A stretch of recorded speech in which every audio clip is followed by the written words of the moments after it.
अस्सलाम वालेकुम। उम्मीद है आप लोग खैरियत से होंगे। अच्छा, बहुत सारे लोगों के सवाल ये आते हैं कि ऑनलाइन आर्बिट्राज के बारे में बताएं। यानी अगर मेरे पास कोई 10 सवाल आते हैं तो उसमें से 7 जो है वो ऑनलाइन आर्बिट्राज के बारे में होते हैं कि उसके बारे में बताएं। क्योंकि इस मॉडल के बारे में इतनी एक हाइप क्रिएट की गई है कि जिसके पास 20-25 हज़ार रुपये पाकिस्तानी या 50 हज़ार रुपये पाकिस्तानी है, वो भी ये सोचता है कि मैं भी ये मॉडल शुरू कर सकता हूँ, अमेज़ोन पे बिज़नेस कर सकता हूँ। तो हमने इसीलिए एक टेबल बनाई और उससे समझाने की कोशिश की है कि आया ये जो है मॉडल कितना सस्टेनेबल है, कितना लॉन्ग टर्म है और इसमें ग्रोथ की कोई गुंजाइश मौजूद है या नहीं है। अच्छा, ये जो टेबल बनाई है हमने, ये अदीम मिर्ज़ा साहब हैं, डीजी मास्टर का ग्रुप ऑन करते हैं अमेज़ॉन लर्निंग के हवाले से। तो उनकी एक वीडियो से हेल्प ली हमने और ये टेबल बनाई है। उसमें अब देखें, इस टेबल फॉर्म में आप देख सकते हैं कि drop shipping, arbitrage, wholesale FB और प्राइवेट लेबल किस तरह के बिजनेस हैं। उसमें हमने 4 फीचर्स जो है वो डिफाइंड किए हैं कि ओनरशिप, पोजीशन, कॉन्ट्रैक्ट और अमेजोन पॉलिसी। अच्छा, ड्रॉप शिपिंग की अगर बात करें तो ड्रॉप शिपिंग में आपकी ओनरशिप नहीं होती और पोजीशन भी नहीं होती। और अच्छा, अमेजोन का कॉन्ट्रैक्ट मौजूद है, अमेजोन की पॉलिसी इस पर मौजूद है कि अगर आपने किसी अथोराइज सप्लायर से बाय किया है या आपका अपना ब्रांड है तो आप बिल्कुल एफ कर सकते हैं, फुलफिलमेंट बाय मर्चेंट कर सकते हैं और ड्रॉप शिपिंग कर सकते हैं। लेकिन आप ऑनलाइन रिटेलर से बाय नहीं कर सकते क्योंकि उनके कॉन्ट्रैक्ट्स होते हैं और वो आप ब्रीच नहीं कर सकते। अच्छा, इसी तरह ऑनलाइन आर्बिट्राज ज़्यादातर लोग एफ करते हैं, 10 यूनिट बाय किए, 20 यूनिट बाय किए। तो उसमें ओनरशिप क्या है कि देखें, एफ करने में ऑनरशिप है मौजूद, आप ऑनर बन जाते हैं उसके, आपने 10 यूनिट 20 यूनिट बाय किया, आप ऑनरशिप ले लेते हैं, पोजीशन भी होती है उसमें। लेकिन अमेज़ॉन का कोई कॉन्ट्रैक्ट नहीं है, अमेज़ॉन की कोई पॉलिसी नहीं है कि ऑनलाइन आर्बिट्राज ऑनलाइन रिटेलर से बाय किया जाए। अच्छा, कोई पॉलिसी भी नहीं है उसकी।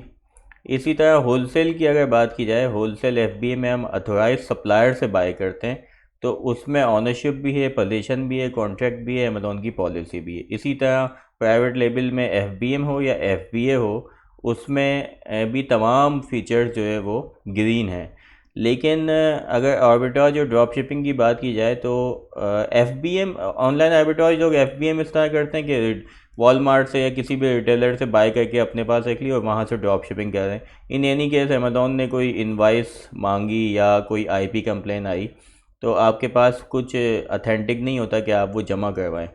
ना तो आप वॉलमार्ट की इनवाइस जमा करवा सकते हैं, ना कोई पैकेजिंग स्लिप या कोई पिक्चर्स उसकी जमा करवा सकते हैं।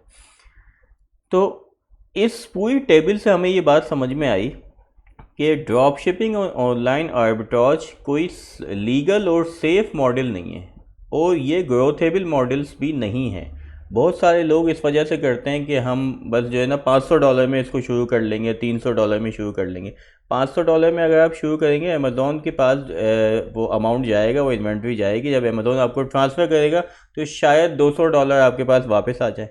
तो ये तो कहीं की अक्लमंदी ना हुई कि आप जो है वो छोटे इन्वेस्टमेंट से शुरू करें और चीज़ें इस तरह कर लें।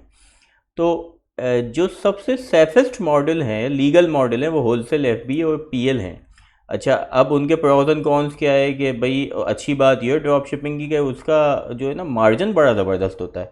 उसमें जो है क्विक मनी आ जाता है कि आपने यहाँ से परचेज़ की, 15 दिन बाद वो अमाउंट आपके पास आ गया। और इसी तरह जो है वो आर्बिट्राज का फ़ायदा ये है कि नॉमिनल मार्जिन होता है, क्विक मनी होता है, आप बाय करते हैं जल्दी से आपके पास अमाउंट आ जाता है। अच्छा, इसके कॉन्स क्या हैं ड्रॉप शिपिंग के कि अकाउंट जो है वो रिस्क पे होता है आपका, इन एनी केस आपके। और ला महला जो है अगर कोई प्योर ड्रॉप शिपिंग करता है ना, 3 महीने 6 महीने अकाउंट की एक एज होती है। अब बहुत सारे लोग इसमें बातें करते हैं कि हम तो कस्टमाइज सप्लायर लेते हैं और इस तरह की लेते हैं, लेकिन अल्टीमेट गोल यही होता है कि उनके पास अमेज़ॉन के अकाउंट्स बहुत सारे होते हैं और बस वो बोलते हैं एक जाएगा कोई मसला नहीं, थोड़ा नुकसान हो जाएगा, हम 90 दिन बाद अपना अमाउंट निकलवा लेंगे कुछ प्लान ऑफ एक्शन जमा करवा के। लेकिन मैंने जितने भी अकाउंट देखे, मेरा एक्सपीरियंस ये है कि हम ड्रॉप शिपिंग के अकाउंट सस्टेनेबल नहीं होते, क्विक मनी आपके पास आ जाता है। इसी तरह ऑनलाइन आर्बिट्राज में होता क्या है, नुकसान क्या है ऑनलाइन आर्बिट्राज में कि इमिडिएटली जो है वो प्राइस वॉर शुरू हो जाती है। क्योंकि कोई भी डील जब आप उठाते हैं वॉलमार्ट से, होम डिपो से, किसी भी रिटेलर से, जब आप कोई भी डील उठाते हैं तो बहुत सारे सेलर्स आपकी तरह ही जो है वो सर्च कर रहे होते हैं कि ऑनलाइन आर्बिट्राज की प्रोडक्ट्स जो है वो हमें भी मिल जाएं। तो जैसे ही आप वो उठाते हैं, हो सकता है 4 सेलर हो, 5 सेलर हो, FBA सेलर्स उसमें 4-5 हो, लेकिन जब आप उसमें एंटर होते हैं, जब हमारा माल वहाँ पे FBA में पहुँचता है, तो 17 FBA seller, 16 FBA seller, 12 FBA seller हो जाते हैं। जब इतने FBA सेलर्स हो जाते हैं तो प्राइस वॉर शुरू हो जाती है। तो कोई जो है वो सस्टेनेबल मॉडल नहीं हुआ ये। अच्छा, होलसेल में क्या है कि आप जो है वो वर्क फोर्स आपको चाहिए, आपको मेहनत चाहिए, लेकिन 100% लीगल बिजनेस है। अच्छा, सप्लायर्स के साथ रिलेशनशिप बनाना जो है वो असल में होलसेल FBA है, यही आपके बिज़नेस को ग्रो करता है। अच्छा, हम एक्सपेक्ट करते हैं कि जो हमें प्रॉफिट मार्जिन होता है ना वो 15% होता है। अगर ROI की बात करें तो 22%, 24% होता है, वो भी कभी 19-20 कम होता रहता है। इसी तरह PL में जो है वो मार्जिन्स अच्छे हैं, लीगल बिजनेस है, एसेट बिल्डिंग है, आप जो है वो चीज़ें कर सकते हैं। लेकिन इसके बारे में भी यही हाई क्रिएट है कि ये जो है वो हाई रिस्क है, इसमें रिस्क बहुत है। लेकिन अगर आप इसकी किसी भी चीज़ की जब आप नॉलेज होती है आपके पास, आपकी ग्रिप मजबूत होती है, तो आप वो मॉडल बहुत आराम से कर सकते हैं। अच्छा, हमने ये फ़ाइल एक क्लाइंट के लिए बनाई थी, जो क्लाइंट काफ़ी जम करता था कि कभी ऑनलाइन आर्बिट्राज करता था, कभी ड्रॉप शिपिंग की तरफ जाता था, कभी होलसेल FBA और PL की तरफ तो नहीं आता था वो। तो हमने उसके लिए बनाई थी ये फ़ाइल। फिर हमने यहाँ पे एक अमेज़ॉन की पॉलिसी भी पेस्ट की कि अमेज़ॉन की ड्रॉप शिपिंग में पॉलिसी है कि ऑनलाइन रिटेलर से बाय नहीं करेंगे, आप किसी ऑनलाइन सेलर से बाय नहीं करेंगे, अथोराइज सप्लायर से बाय करेंगे। ये अमेज़ॉन की खुद की पॉलिसी है, उसके खुद के अमेज़ॉन सपोर्ट पेज पे ये मौजूद है। आप Amazon drop shipping policy search करेंगे, ये पॉलिसी आ जाएगी। अच्छा, ये कंटिन्यू मज़ीद है, हमने मज़ीद भी चीज़ें कुछ बताई थी, अपने केस स्टडी भी हमने इसमें बताएं कि आया जो लोग ड्रॉप शिपिंग करते हैं या ऑनलाइन आर्बिट्राज करते हैं, उनके अकाउंट की हेल्थ क्या होती है। उनके अकाउंट की हेल्थ ये होती है कि IP कंप्लेन तो कोई मसला ही नहीं होता उनके लिए, ड्रॉप शिपिंग और ऑनलाइन आर्बिट्राज के लिए। तो आपका अकाउंट है, आप उसको बिल्ड करने लगें, अमेज़ॉन पे बिज़नेस बिल्ड करने लगें, तो आप जो है वो इन चीज़ों को लाजमी कंसीडर करें कि आपके अकाउंट की हेल्थ अच्छी होनी चाहिए।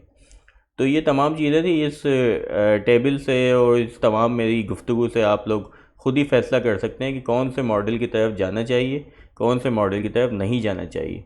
तो मेरी रिकमेंडेशन राइट नाउ करंटली है, क्योंकि ई-कॉमर्स का बिजनेस ऐसा है कि वो हर 3 महीने में, 6 महीने में अपने मॉडल्स चेंज कर लेता है, अपना एल्गोरिथम चेंज कर लेता है।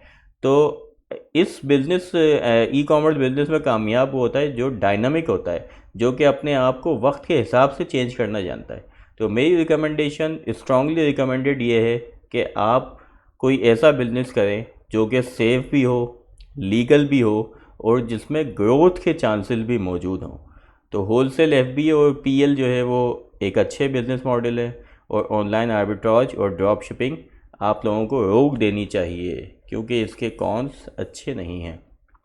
दूसरी चीज़ ये है कि PL में बहुत सारे लोग बातें बनाते हैं कि PL जो है वो किस तरह करें। PL देखें, PL का एक बहुत बड़ा ज़बरदस्त मॉडल इंशाल्लाह मैं अगली वीडियो में डिस्कस करूँगा।